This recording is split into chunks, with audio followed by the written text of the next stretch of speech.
ETF index mutual funds నేర్చుకుని stock మార్కెట్లో రాణించాలనుకుంటున్నారా? వెంటనే ఈ నెంబర్కి కాల్ చేయండి.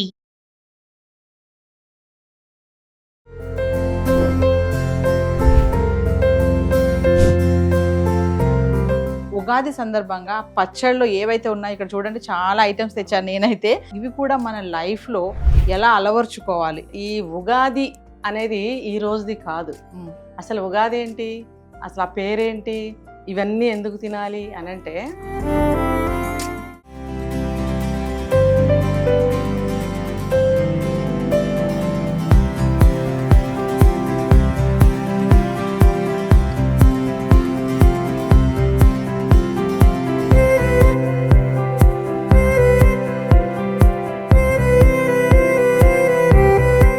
సూపర్గా ఉంది మరి ఉగాది పచ్చడి. ఖచ్చితంగా మీరు కూడా టేస్ట్ చేయండి మరి.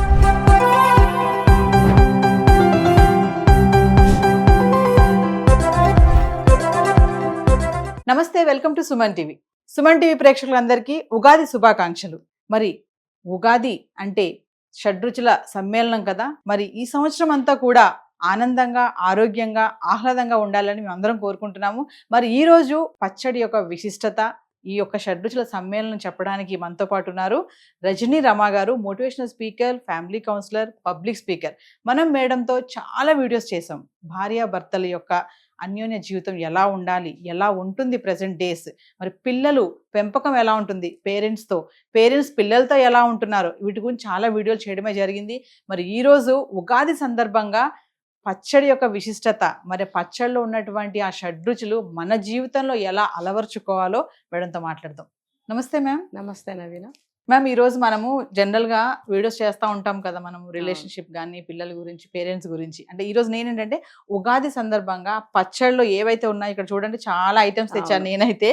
మరి ఉప్పు, పులుపు, కారం, ఇంకా వగరు, ఇవన్నీ ఉన్నాయి. మరి ఇవి కూడా మన లైఫ్లో ఎలా అలవర్చుకోవాలి. చాలా మంది ఏంటంటే కొంచెం కారం తగలగానే భయపడిపోతూ బెంబెలెత్తుతూ ఉంటారు కదా. మరి ఒక్కసారి దాని గురించి మాట్లాడదాం. సుమన్ టీవీ ప్రేక్షకులందరికీ నూతన సంవత్సర శుభాకాంక్షలు, తెలుగు నూతన సంవత్సర శుభాకాంక్షలు మరొకసారి.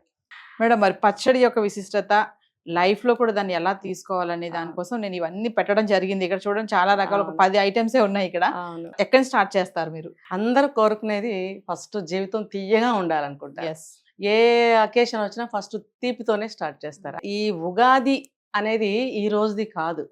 అసలు ఉగాది ఏంటి, అసలు ఆ పేరేంటి, ఇవన్నీ ఎందుకు తినాలి అని అంటే, జీవితం స్టార్ట్ అయ్యింది ఎప్పుడు, అసలు మానవ జీవితం స్టార్ట్ అయింది, మానవ జన్మ స్టార్ట్ అయింది అంటే యుగం ఆరంభమైనప్పుడు. ఎప్పుడు అంటే శ్రీరాముడి పుట్టినరోజు కాబట్టి, లేకపోతే బ్రహ్మ విశ్వాన్ని సృష్టించిన రోజు అని చెప్పి ఆ రోజు నుంచి యుగం మొదలైంది. యుగ ఆది అంటే, ఆది అంటే మొదలు. సో అప్పటి నుంచి ఈ యుగాది అలా ఇప్పుడు మనుషులు ఇంత జీవ పరిణామ క్రమంలో స్ట్రగుల్ ఫర్ ఎగ్జిస్టెన్స్ అంటారు. సో ఆ క్రమంలో ఉగాది చేసేసాం మనం. సరే, మనకి సులువుగా ఉంటుంది ఉగాది అనడానికి. సో అలా ఏర్పడింది. అయితే జీవితాన్ని ఎలా గడపాలి అని అంటే, ఒక్క సంతోషమే కాదండి, జీవితంలో ఎన్నో ఉంటాయి, మనకి ఎన్నో ఉంటాయి.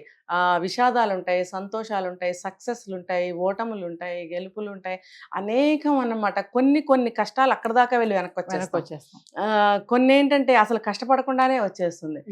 ఇలా రకరకాల అనుభవాలు, రకరకాల సిచ్యువేషన్స్ని మనం నిత్యం ఎదుర్కొంటూనే ఉంటాం కదా. లైఫ్ని ఎలా మనం లీడ్ చేయాలి అనేదానికి ఇవన్నీ కలిపారనమాట. ఉప్పు, తీపి, పులుపు, చేదు, వగరు, కారం, ఇంకా వీటితో మెయిన్ రుచులు అంటే షడ్రుచులు. పులుపు అంటే మీరు అన్నట్టు చాలా మంది ఇష్టపడరు, కారం అంటే ఇష్టపడరు, కొంతమంది తీపి అంటే కూడా ఎక్కువగా ఇష్టపడరు. కాబట్టి ఎక్స్ట్రా టేస్ట్ మనం యాడ్ చేసుకున్నామంటే, ఎస్పెషల్లీ ఈ రోజు ఈ ఉగాది పచ్చడికి ఇంకా కొంచెం ఇష్టంగా తింటారు అనమాట. తింటే ఏమవుతుంది, కొంతమంది ఉగాది పచ్చడి తినరు, మీరు అన్నట్టు అబ్బో చేదు, అబ్బో కారం, పులుపు, ఏదో ఒక కారణం చెప్పి ఆ పచ్చడిని అవాయిడ్ చేసేవాళ్ళు ఉంటారు. కొద్దిగా పెట్టండి అనేవాళ్ళు ఉంటారు కదా. అందరూ తినగలిగిన పద్ధతిలో నేను ఇవాళ ఉగాది పచ్చడి ఎలా చేయాలనేది నేను చూపిస్తాను.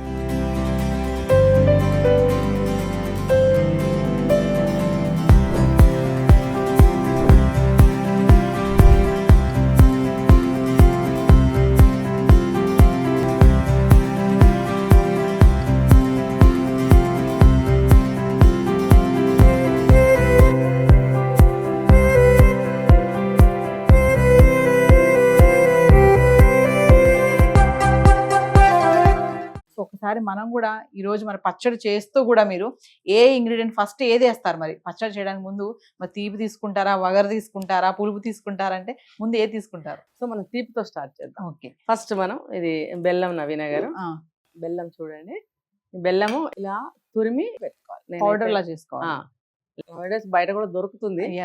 సో దీన్ని మనము ఉగాది పచ్చడి ఎంత చేసుకోవాలనుకుంటున్నామో దానికి తగ్గట్టుగా తీపి వేసుకోవచ్చు.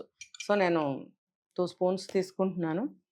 ఒకవేళ తీపి ఎక్కువ వేసేసుకుంటే మేడం లైఫ్ లో ఎలా ఉంటుంది? స్వీట్ ఎక్కువైపోతే లైఫ్ లో మరి భరించలేము. అంటే ఎక్కువ అంటే ఎక్కువ సంతోషమా? ఎక్కువ సంతోషం కాదు, ఏది కూడా ఎక్కువ తీసుకోలేము నవీన గారు. అంటే ఆ తీపితనం నోట్లోంచి వెళ్ళిపోవాలి. అంటే ఏంటంటే హ్యాపీ మూమెంట్స్ కూడా ఎక్కువసేపు ఉండకూడదు కాబట్టే మనకి వెంటనే వాటర్ తాగాలనిపిస్తుంది. సో ఎటువంటి వ్యక్తి అయినా సరే ఏ రుచిని కూడా ఎక్కువగా తీసుకోలేదు. రుచి అంటే ఇవి కాదు, జీవితంలో ఏ సిచ్యువేషన్ ని కూడా ఎక్కువసేపు భరించలేడు. అన్నీ కావాలని బాడీ నేచర్ చెప్తూనే ఉంది. బాడీ నేచర్ కంటే జీవితం యొక్క స్వభావం తెలుగులో చెప్పాలంటే. కాబట్టి స్వతసిద్ధంగా జీవితము ఏ ఒక్క విషయాన్ని సిచ్యువేషన్ని కూడా అలాగే ఉంచదు. మనం చెప్పుకుంటాం చాలాసార్లు, ఏమనంటే కష్టాలు కలకాలం ఉండవు. ఇంకొకటి కూడా చెప్తారు పెద్దవాళ్ళు, కష్టాలు మనుషులకే వస్తాయి, మానవులకి రావు అని. కాబట్టి ఏది కూడా ఎక్కువసేపు ఉండదు, ఇలా వస్తాయి అలా వెళ్ళిపోతూ ఉంటాయి. ఇది వెళ్ళిపోయిన తర్వాత ఇంకోటి, గ్రహాలు కూడా ఒకదాని తర్వాత తిరుగుతూ ఉంటాయి చూడండి. ఒకే గ్రహం తిరుగుతుందా? లేదు. అలాగే సూర్యుడు వస్తే చంద్రుడు ఉండడు పగలు మనకి, అలాగే చంద్రుడు వచ్చినప్పుడు సూర్యుడు ఉండడు, సూర్యుడు వచ్చినప్పుడు చంద్రుడు ఉండడు. కాబట్టి రెండు మనిషికి ఎంత ఇంపార్టెంట్ చూసారా మేడం? మరి ఒకసారి మనం పచ్చడి చేద్దాం. మీరు ఇంగ్రీడియంట్స్ గురించి చెప్పారు, తీపి, పులుపు, వగరు, కారం, ఉప్పు అన్ని. ఒకసారి పచ్చడి ఎలా తయారు చేస్తారని అందరికి తెలిసిన విషయమే. మరొకసారి అంటే సమపాలుగా ఉండాలి అని చెప్తున్నారు కదా, ఏది ఎక్కువ అవ్వకూడదు, ఏది తక్కువ అవ్వకూడదు అన్నారు. అయితే మనం ఫస్ట్ తీపితో మొదలు పెడదాం. అందరూ సాధారణంగా తీపిని కోరుకుంటారు కాబట్టి తీపితో స్టార్ట్ చేద్దాం. ఓకే, దీనికి ఏమి కొలతలు ఏమి ఉండవు. సుమారుగా నేనైతే 2 స్పూన్లు తీసుకుంటున్నాను. మీరు పచ్చడి ఎంత క్వాంటిటీ చేయాలనుకుంటున్నారో దానికి తగినంత తీపి వేసుకోవాలి. తర్వాత మనము పులుపు అనుకున్నాం కాబట్టి మామిడికాయ ముక్కలు, ఈ మామిడికాయ ముక్కలు ఇలా సన్నగా కట్ చేసుకుని ఇట్లా మామిడికాయ ముక్కలు ఇలా సన్నగా తరిగి పెట్టుకోవాలి. ఇది కూడా సుమారుగా వేస్తున్నాను. తర్వాత ఉప్పు వేద్దాం. ఉప్పు కూడా మనము చిటికెడు వేస్తున్నాం చూడండి, ఒక చిటికెడు. తర్వాత చేదు, వేప పువ్వు ఇలా రేకులుగా తీసుకుని ఉంచుకోవాలి మనం. దీన్ని కూడా మనము 1 స్పూన్ వరకు వేసుకుందాం చేదు కోసం. తర్వాత వగరు కోసం మనం జీలకర్ర, ఇందులో కొంచెం అంత మనకి కారం కూడా అనిపిస్తుంది కాబట్టి వగరు, చేదు ఇది కూడా మనం 1 స్పూన్ వరకు వేసుకుంటాం. ఇది కొంచెం ఎక్కువ వేసుకున్నా పర్వాలేదు. కారం అంటే మనం ఇక్కడ కొంతమంది కూరలో వేసుకునే కారం వేస్తారు కదా, మనం ఇక్కడ అల్లం వేస్తున్నాం. అల్లం కూడా ఘాటు కాబట్టి, కారం = ఘాటు కాబట్టి మనం ఘాటు కోసం అల్లం వేసుకుంటాం. అల్లం కూడా ఇలా సన్నగా కట్ చేసుకుని ఉంచుకోవాలన్నమాట. కొంతమంది కూరలో కారం వేస్తారు, అది వేయకండి. ఇది అల్లం మనకి పైత్యాన్ని కూడా తగ్గిస్తుంది కాబట్టి ఇది అల్లం కూడా 1/2 స్పూన్ వరకు మనం వేసుకుంటాం. ఇవే మనం వేసుకుని తినలేరని మనం చెప్పుకున్నాం కదా, కొంతమందికి నచ్చదు. కాబట్టి మనం ఏం చేయాలంటే ఎక్స్ట్రా రుచి కోసం కొన్ని ఇంగ్రీడియంట్స్ యాడ్ చేసుకుందాం. పుట్నాల పప్పు అంటారు కదా, ఇది టేస్ట్ కోసం కొంచెం వేసుకుంటాం అన్నమాట. 2 స్పూన్లు వేసుకోవచ్చు. ఇది ఇప్పుడు నేను చేస్తున్నది ఒక 100 సంవత్సరాల నాటి పద్ధతి అన్నమాట. ఇది చాలా మా అమ్మమ్మలు, నాయనమ్మలు చేసేవారు ఈ పద్ధతి. ఇది చాలా మందికి తెలియకపోవచ్చు. సో ఇది కూడా కొంచెం యాడ్ చేసుకుంటాం అన్నమాట. బనానా కూడా చాలా మంది వేసుకుంటారు. ఇలా రౌండ్గా కట్ చేసుకొని చింతపండు పులుసు, రసం అనుకోవచ్చు. ఇది పచ్చి చింతపండు అయినా పర్వాలేదండి, ఉడకబెట్టి చెయ్యరు దీన్ని. కాబట్టి పచ్చి చింతపండుని నానబెట్టి పల్చగా లైట్గా మరీ తిక్కగా పుల్లగా కూరల్లో వేసేంత వేసుకోకూడదు. కొత్త చింతపండు, కొత్త బెల్లం, అన్ని కొత్త సరుకులతో చేస్తాం అనమాట. కొత్త జీలకర్ర, అలాగే పుట్నాల పప్పు, అన్ని కొత్తవి దొరుకుతాయి మనకి. చిక్కగా చేయకుండా కూరల్లో వేసినట్టు పల్చగా లైట్గా ఉండాలి. లైట్ పులుపు వచ్చేలాగా మనం ఇలా రసాన్ని తీసుకోవాలి.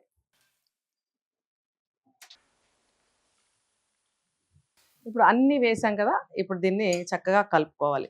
సమానంగా అన్నీ కలిసేటట్టుగా మనం కలుపుకోవాలి. మంచిగా కలిసిన తర్వాత దీన్ని మనం ఉదయాన్నే లేచి పూజకి అన్ని ఏర్పాట్లు చేసుకుని ఇది తయారు చేసుకుని దేవుడికి నివేదన చేయాలి. చూసారా, కన్సిస్టెన్సీ ఇలా ఉండాలి. మరీ గట్టిగా ఉంటే మీకు నాలుక పిచ్చకట్టుపోయినట్టు అనిపిస్తుంది కదా, ఇలా లిక్విడ్గా ఇలా ఉండాలన్నమాట. చూసారా, ఇది ఉగాది పచ్చడి రెడీ, తయారైపోయింది. ఇది టేస్టీ ఉగాది పచ్చడి, 100 సంవత్సరాల నాటి రెసిపీ. టేస్టీ ఉగాది పచ్చడి షడ్రుచులతో రెడీ అయిపోయింది. ఉగాది పచ్చడే కాదు మేడం, మరి ఆ ఉగాది పచ్చడిలో ఉన్నటువంటి ఆ ఇంగ్రీడియంట్స్ ఏవైతే ఉన్నాయో అవన్నీ కూడా మన జీవితంలో కూడా ఎలా దాన్ని తీసుకోవాలి అనేది కూడా మీరు మాకు చెప్పాలి ఈరోజు. ఖచ్చితంగా. ఈ తీపితో మనం స్టార్ట్ చేద్దాము. ఇప్పుడు నేను ఇందాక చెప్పాను, ప్రతి దానికి సెలబ్రేషన్ చేసుకోండి ఫలానా క్యాడ్బరీస్ చాక్లెట్స్ అంటే ఏంటి, అది తీపే కదా. తీపే ఎస్, కొంచెం పులుపుతో చేసుకోండి అని ఎవరో చెప్పరు. కాబట్టి తీపి అనేది సంతోషంగా ఉండండి, సంతోష సమయాలని తీపితో మీరు ప్రారంభించండి, తీపితో అనుభవించండి. అయితే ఈ తీపే కాదు, ఇందాక మనం చెప్పినట్టు రకరకాల సిచ్యుయేషన్స్ ఎదురవుతుంటాయి కాబట్టి అన్నిటినీ మనం సమపాళ్ళల్లో తీసుకోగలిగినట్టయితే అప్పుడు మనకేమవుతుందంటే, బహుశా పెద్ద మాట అవ్వచ్చు ఇది, నేను అయినా ఒక మాట చెప్తాను, స్థితప్రజ్ఞత అనేది వస్తుంది. ఇప్పుడు మీరు తీపిని తీసుకున్నట్టే కారాన్ని కూడా తీసుకోగలిగితే, అలాగే పులుపుని కూడా తీసుకోగలిగితే అంటే తినగలిగితే అని కాదు, ఆ భావాన్ని, ఆ యొక్క పుల్లటి ఇష్టం లేని రుచిని, అంటే జీవితంలో అటువంటి సంఘటనల్ని కూడా మీరు తీపి సంఘటనల్ని ఎలా అయితే మనం కోరుకుంటామో అలాగే దాన్ని కూడా సమానంగా తీసుకోగలిగితే మనకి బాగుంటుంది. అలాగే కొన్ని చేదు అనుభవాలు అంటారు కదా, చేదుని చూడండి బాగా ఎక్కువ ఉపయోగిస్తాము. చేదు అనుభవాల్ని కూడా మనము అలాగే సమానంగా తీసుకోగలగాలి. చేదు అనుభవం మనకి జీవితంలో ఎన్నో పాఠాలు నేర్పిస్తుంది కదా. జీవితంలో చేదు అనుభవాలు మనం పొందాలి, తర్వాత అవి గుర్తు పెట్టుకోగలి. పొందాలని ఈవిడేంటి ఇలా చెప్తుంది అని అంటే, ఏమండి ఎదురవ్వా? అది నిజమే మేడం, చాలా మంది తీపి జ్ఞాపకాలు అంటారు కదా, చేదు జ్ఞాపకాలు అని అన్నారు కదా అంటారు, కానీ అది జ్ఞాపకం చేసుకోవడానికి ఇష్టపడరు. చూడండి, చేదు జ్ఞాపకాలు అంటే బ్యాడ్ మెమరీస్ అనుకోండి.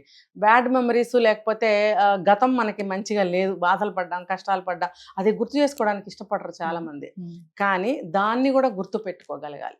దాన్ని కూడా గుర్తు పెట్టుకుంటేనే మనము సక్రమమైన మార్గంలో వెళ్ళగలుగుతాం. కష్టపడ్డ మూమెంట్స్ని ఎప్పుడైనా సరే మర్చిపోకూడదు. కష్టపడ్డ మూమెంట్స్ని మర్చిపోయాము అని అంటే మళ్ళీ మనకు కష్టాలు తప్పవు, మళ్ళీ అందులో పడతాం. కాబట్టి చేదు అనుభవాల్ని బాగా గుర్తుపెట్టుకోవాలి. కాబట్టి ప్రకృతి మనకు అందించింది చూడండి, ప్రతి సంవత్సరం ఇదే టైంలో మనకి వేప పువ్వు ఇస్తుంది కదా. సో ఆ వేప పువ్వు చేదునిస్తుంది కాబట్టి ఆ చేదుని మనం ఇలా స్వీకరించాలి అని చెప్తారు. అలాగే ఉప్పు మీరు ఏ వంట చేయండి, ఏది చేయండి, చివరికి ఉగాది పచ్చడి చేయండి, అందులో ఉప్పు పడందే మీకు ఫెంటాస్టిక్ టేస్ట్ అనేది రాదు. అబ్బా ఏంటి ఇలా ఉంది, ఇలా ఉంది ఏంటి, వద్దు. కొంచెం సాల్ట్ టేస్ట్ చూడండి, చాలా బాగుంటుంది. అంటే ఏంటంటే మన లైఫ్లో కూడా అన్ని అనుభవాలు కొంచెం ఉండాల్సిందే అని. మెయిన్ ఉప్పు అంటే మనం కొంచెం ఉప్పు ఎక్కువైనా తినలేం, ఊసేస్తాం, ఖచ్చితంగా తినం. అది ఎంత ఇష్టమైన డిష్ అయినా సరే ఆ ఉప్పు ఎక్కువైందంటే మాత్రం మనం అది పక్కకు తోసేస్తాం. కొంచెం కారం ఎక్కువైనా తినగలుగుతాం కానీ ఉప్పు ఎక్కువైతే తినలేం, అలాగే తక్కువైనా తినలేం. అంటే దానికి ఉన్న ప్రత్యేకత అటువంటిది. అంటే దేన్నైనా సరే సమపాళ్లలో మనం తీసుకోవాలి అనేది తెలుసుకోవాల్సిన విషయం అన్నమాట. ఎటువంటి విషయాన్నైనా సరే లైఫ్లో సమపాళ్లలో మనము తీసుకోవాలి. అంటే ఏది అతి చేయొద్దు, ఏది కూడా పట్టించుకోనట్టు లోగా వదిలేయద్దు. ప్రతి దాన్ని అది మన లైఫ్లో ప్రస్తుతం జరుగుతున్న ఆ విషయానికి ఎంత అవసరమో అంత మనం ఏ ఎఫర్ట్ కావాలో ఆ ఎఫర్ట్ పెట్టగలగాలి. అలాగే వగరు కొన్ని ఏంటంటే నచ్చని విషయాలు జరుగుతాయి జీవితంలో, అదేంటంటే ఈ వగరుగా అనిపించడం.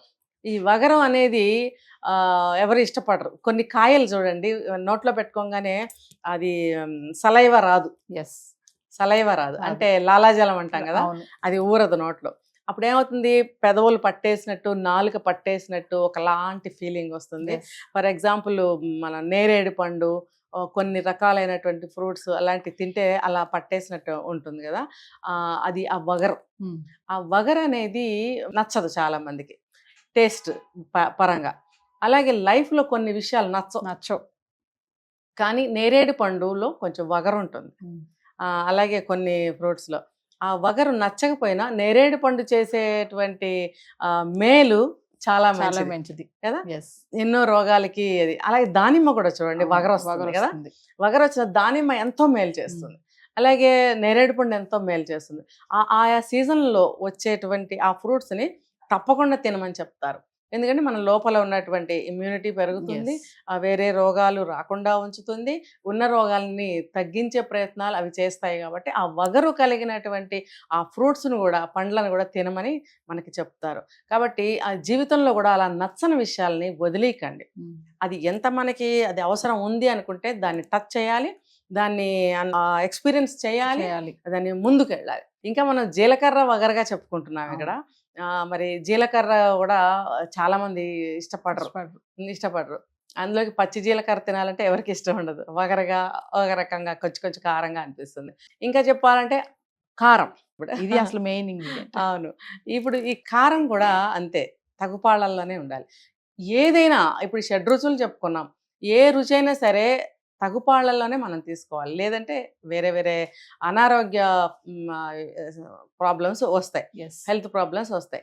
కాబట్టి ఏదైనా సరే సమపాళ్ళల్లోనే తీసుకోవాలి. అలాగే జీవితంలో కొన్ని ఎదురయ్యే సంఘటనలు కానీ, మనం తీసుకునే నిర్ణయాలు కానీ, ఒకళ్ళు చెప్పినటువంటి సలహాలను మనం రిసీవ్ చేసుకునే విధానం కానీ, మనం ఇంప్లిమెంట్ చేసే విషయాలు కానీ, ఏవైనా సరే అది కొంచెం సమపాళ్ళల్లోనే ఉండాలి. ఏది ఘాటుగా ఉండకూడదు. మనం చూడండి, ఒకళ్ళతో మాట్లాడతాం, ఎలా మాట్లాడతారు కొంతమంది అంటే చాలా హార్ష్గా, దురుసుగా, చాలా కఠినంగా, హార్డ్గా అంటాం కదా, కఠినంగా. తర్వాత క్షమ లేని విధంగా, అవును అంటే క్షమించలేని విధంగా, క్షమించలేని పద్ధతిలో, తర్వాత ఏమాత్రం దయలేని విధంగా, ఇవన్నీ మాట్లాడితే సిచ్యువేషన్ ఎంత గంభీరంగా మారిపోతుంది అక్కడ. చూసారా? కొబ్బరి ఏంటి మేడం అది దేనికి? సున్నితమైన మధురమైన రుచిని ఇస్తుంది కొబ్బరి అనేది, ఒక టేస్ట్ కోసం అన్నమాట. అరటిపండు కూడా అంతే, అది కూడా మధుర ఫలమే. మనం చెప్పాను కదా ఇందాక, ఈ ఉప్పు కారం పులుపు డైరెక్ట్గా అబ్బా మాకొద్దు అనేవాళ్ళు చాలా మంది ఉన్నారు. కాబట్టి ఎక్స్ట్రా టేస్ట్ కోసము నేను యాడ్ చేస్తున్నాను. ఇవి యాడ్ చేస్తే ఏంటంటే తినని వాళ్ళు కూడా ఉగాది పచ్చడి తింటారు అని ప్రతి ఒక్కరితో తినిపించాలి కదా మరి. ఉగాది పండుగ నాడు అంటే తెలుగు వాళ్ళకి నూతన సంవత్సరం ప్రారంభం కాబట్టి పోనీ నిన్నటి వరకు అయిపోయింది. ఈ రోజు నుంచి కొత్త సంవత్సరము, కొత్త జీవితాన్ని. అంటే కొంతమందికి నిన్నటి వరకు ఏమన్నా సిచ్యువేషన్స్ బాగుండకపోవచ్చు. ఏదైనా పెళ్లి కాని వాళ్ళకి కొత్తగా పెళ్ళి అయిందండి మొన్న ఫిబ్రవరిలో, లేకపోతే భార్యతో గొడవలు ఉన్న వాళ్ళకి సెట్ అయిపోయినాయి, లేకపోతే పిల్లలు పుట్టిన వాళ్ళకి పిల్లలు పుడుతున్న ఛాన్సెస్ వచ్చాయి, మొన్న ఫెయిల్ అయిన వాళ్ళకి ఈ సంవత్సరం పాస్ అయ్యే ఛాన్సెస్, ఇలా కొత్త మార్పులు వస్తుంటాయి కదా. సో ఆ కొత్త మార్పులకి అనుగుణంగా మీరు జీవితాన్ని అన్వయించుకొని చక్కగా ముందుకు వెళ్ళాలని నా కోరిక. సుమన్ టీవీ ప్రేక్షకులందరికీ కూడా నూతన సంవత్సర ఉగాది శుభాకాంక్షలు. మీరందరూ ఆయుర ఆరోగ్య ఐశ్వర్యాలతో, అభివృద్ధితో, సుఖశాంతులతో, ఇంట్లో ఎటువంటి గొడవలు లేకుండా, నా దగ్గరికి కౌన్సిలింగ్కి కూడా రాకుండా హ్యాపీగా మీరు గడపాలని కోరుకుంటున్నానండి. Thank you madam. మరి ఉగాది పచ్చడి తయారు చేసేసారు, చాలా ఐటమ్స్ వేసారు ఇందులో. ఉప్పు, కారం, పులుపు, వగరు, చేదు అన్నీ ఉన్నాయి. అంటే మనిషి జీవితంలో ఇన్ని రకాల, అన్ని సమపాలుగా కూడా ఉండాలి, ఏది ఎక్కువ వేయద్దు, ఏది తక్కువ కూడా అవ్వకూడదు అని చెప్పారు. ఎన్ని రకాలైతే వేసామో అన్ని రకాల అనుభవాలు కూడా ఉండాలి. ఎస్. మరి ఉగాది పచ్చడి ప్రతి ఒక్కరు ఖచ్చితంగా తయారు చేసుకోవాలి. మేము చూపించినటువంటి ఇంగ్రీడియంట్స్ అన్నితో మేము టేస్ట్ కూడా చేశాను, సూపర్ గా ఉంది. మరి ఉగాది పచ్చడి ఖచ్చితంగా మీరు కూడా టేస్ట్ చేయండి. మరి చూసారు కదా ఉగాది పచ్చడి యొక్క విశిష్టత. మరి ఖచ్చితంగా మేడం చెప్పారు, భార్యాభర్తలే కానీ, పిల్లలు, పెద్దలు, తల్లిదండ్రులు కానీ, పిల్లలే కానీ, అంటే వాళ్ళ లైఫ్లో కూడా ఏంటంటే ప్రతిదీ కూడా ఈ ఉగాది పచ్చడిలానే ఉండాలి. స్టార్టింగ్లో చెప్పినట్టుగా ఆనందంగా ఉండాలి, ఆహ్లాదంగా కూడా ఉండాలి, ఆరోగ్యంగా కూడా ఉండాలి. మరి ఈ సంవత్సరం పొడవునా ఎదురయ్యే మనకి కష్ట సుఖాలే కానీ, మంచి చెడులే కానీ సమపాలుగా ఉండాలి అనేదే ఈ ఉగాది పచ్చడి యొక్క విశిష్టత. సో ప్రతి ఒక్కరూ మరి మీలలో కూడా ఉగాది పచ్చడి తయారు చేసుకుంటారు కదా. మేమైతే ఏ అయితే ఐటమ్స్ చెప్పామో ప్రతి ఐటమ్ కూడా ఖచ్చితంగా మిస్ అవ్వకండి. అందరం కలిసి ఒకసారి మన వ్యూవర్స్ అందరికీ మన వీడియోలు చూస్తూ మనల్ని ఆదరిస్తున్నారు, మంచి మంచి కామెంట్స్ కూడా పెడుతున్నారు. మీరు అన్నట్టుగా ఎవరు కూడా మీ దగ్గర కౌన్సిలింగ్ రాకుండా వాళ్ళ సమస్యని మన వీడియోల ద్వారానే వాళ్ళు తెలుసుకొని వాళ్ళని విడిచిపెట్టేస్తే వాళ్ళ జీవితం కూడా చాలా హ్యాపీగా సాగుతుంది. కష్టాలు కన్నీళ్లు వచ్చి మీకు మరీ కష్టాల్లో ఉంటే ఎక్కడికి వెళ్ళొద్దు, నా దగ్గర రావద్దు అని చెప్పను, కానీ అటువంటి కష్టాలు మీకు రాకూడదని నేను కోరుకుంటాను. సో సుమన్ టీవీ ప్రేక్షకులందరికీ మరొకసారి ఉగాది శుభాకాంక్షలు. ఉగాది శుభాకాంక్షలు అండి. Thank you ma'am. Thank you.